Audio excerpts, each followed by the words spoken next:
Now that E3 has settled down, I wanted to kind of revisit what I think is kind of the biggest narrative coming out of that show, and that would be what I would consider the coming year of Xbox. And by year, I do not mean the year since the Xbox Series X launched or 2021. The year marker I'm going to pick is starting this fall, kind of with the launch of Forza Horizon, and then extending to the following fall with the launch of Starfield. We have dates for both of those that we got at E3. We have Forza Horizon 5 in early November of 2021, and then we have Starfield in early November of 2022.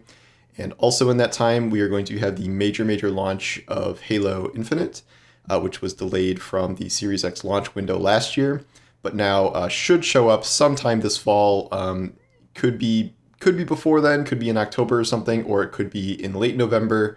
We don't have an exact date for that yet, but Microsoft has made it clear that's just because they are trying to pin down the exact week it comes out, not that they're going to delay it again to 2022 or anything like that. And at this point, yes, I fully expect that to come out.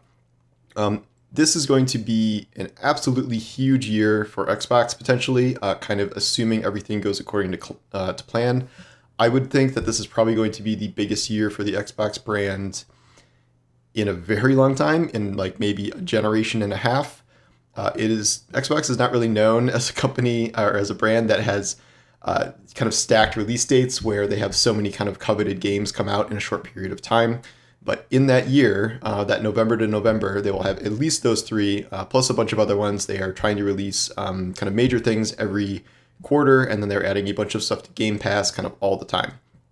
Forza Horizon 5, I have little doubt that that is going to be an incredible game. It won Best of E3, and it looks incredible, and they have yet to kind of ever not deliver on the promise of that series, and I think everyone kind of has the utmost faith that that is going to go well. Halo Infinite may be a little bit more of a risk, but everything that was shown at E3 kind of dispelled the notion that this is going to potentially be some sort of giant disaster. The original showing was just, it looked terrible. It was a very poor preview, and it led in part to the game being delayed.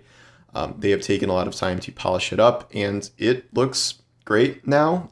Even if you're not necessarily a big 343 Halo person, it's hard to say that this doesn't really look good, at least on the outside, and Halo is always a massive seller for Microsoft, and this is the first major Halo game in years, and looks to expand kind of beyond anything we've seen them do before.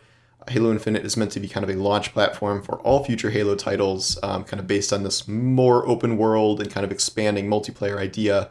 They are not trend following. We have not seen anything like a Halo Battle Royale coming or anything like that. They are kind of sticking with the tried and true concept of the multiplayer, and I think that is a good idea to lean into.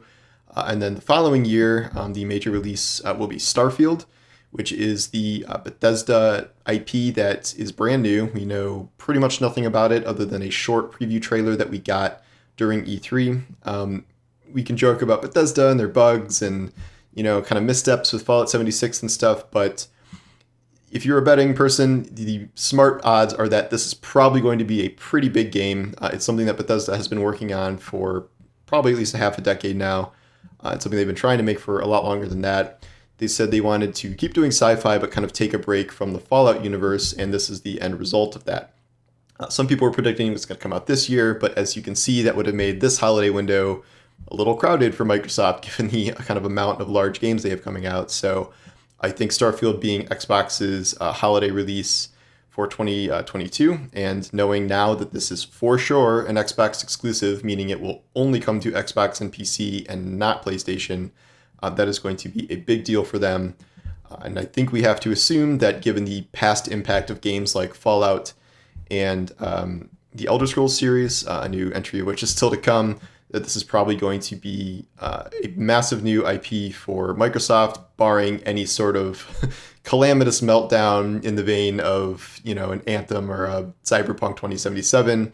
I think players are becoming conditioned to kind of be a little skeptical of new IPs from even kind of trusted studios, but I would say Bethesda has a pretty long history of producing very coveted, very high-selling games in the past, and as buggy as they may be, they usually kind of make their way through it and you have Skyrim selling an infinite amount of copies for a decade, things like that. So I think this 12-month span is going to be absolutely massive for Microsoft. Not to say it won't be good for Sony. I mean, Sony has Horizon Forbidden West coming out this fall, and then probably within that next year, God of War 2, or God of War Ragnarok, whatever we're going to call it.